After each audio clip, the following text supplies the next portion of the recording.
विकास कामं आमची श्रेय दुसरे घेतात. आदित्य ठाकरे यांनी सत्ताधाऱ्यांवर जोरदार निशाणा साधलेला आहे. मुंबईतील विकास कामांवरून आदित्य ठाकरे यांनी आता सत्ताधाऱ्यांना लक्ष्य केलं.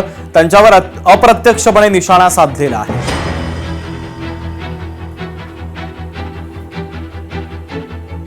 कोस्टल रोडच्या मुद्द्यावरनं सध्या 2-3 दिवसांपासून बऱ्याच प्रतिक्रिया, आरोप प्रत्यारोप होत आहेत की त्याचं क्रेडिट कोणाचं नेमकं. इतर विकास कामं, मेट्रोचा मुद्दा आहे, ॲक्वा लाईन आता जी सुरू झाली त्याविषयी सुद्धा बोललं जात आहे. हा आहे कोस्टल रोडचा भूमिपूजनाचा फोटो. ह्याच्यात फडणवीस कुठे दिसतात जरा मला सांगा. ह्या कामामध्ये जेव्हा आम्ही भूमिपूजन करत होतो तेव्हा भाजपला पण इन्व्हिटेशन होतच, पण भाजपने बहिष्कार टाकला भूमिपूजनावर. का तर उद्धव साहेबांच्या हस्ते भूमिपूजन होतं. जर आमच्या पक्षाने केलं असेल, आमच्या महानगरपालिकेने केलं असेल, 2018 मध्ये केलं असेल, आणि जेव्हा तुम्ही आमच्यासोबत नव्हतात तेव्हा जर आम्ही केलं असेल आणि तुम्ही बहिष्कार टाकला तर तुम्ही कसं श्रेय घेऊ शकता. बरं, त्याच्यातही तुम्ही जर बघितलं तर हे माझं 2014 पासूनचं सगळं ट्विटर हँडलवर प्रत्येक महिन्यातलं जिथे म्हणजे जावडेकर साहेबांना 2-3दा आम्ही दिल्लीला गेलो भेटायला की तुम्ही आमच्या परवानगी अडकवलेल्या आहेत. दिल्ली सरकारने, केंद्र सरकारने आम्हाला द्या. 18 मध्ये आम्हाला परवानगी मिळाली. तर राज ठाकरेंसोबत आता उद्धव ठाकरेंचं नातं कसं तुटलं होतं ते आता जोडलं गेलं असं उत्तर आदित्य ठाकरे यांनी दिलं.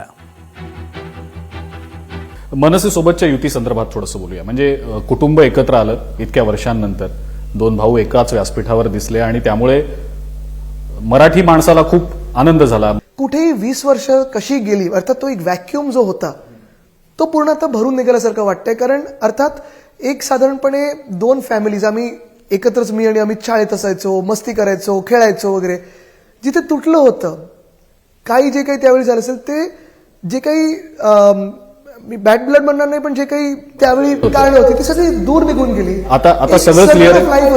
आता व्यवस्थित आहे. बघा, दोघांनी उद्धव साहेब आणि राजसाहेबांनी 20 वर्षापूर्वी 2 वेगळे पक्ष चालवायला पुढे नेण्यासाठी त्यांनी निर्णय घेतला.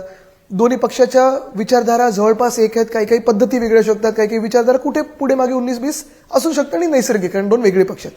पण फॅमिली म्हणून अगदी काकी सोबत असेल किंवा काका, अमित, उर्वशी, जे एक नातं बनलं हे एक वेगळं, ज्याला बोलतो ना की एक फॅमिली म्हणून रिअश्युरन्स असतं की अरे आपला भाऊ आहे सोबत, ते एक नातं खूप वेगळं जुळलं.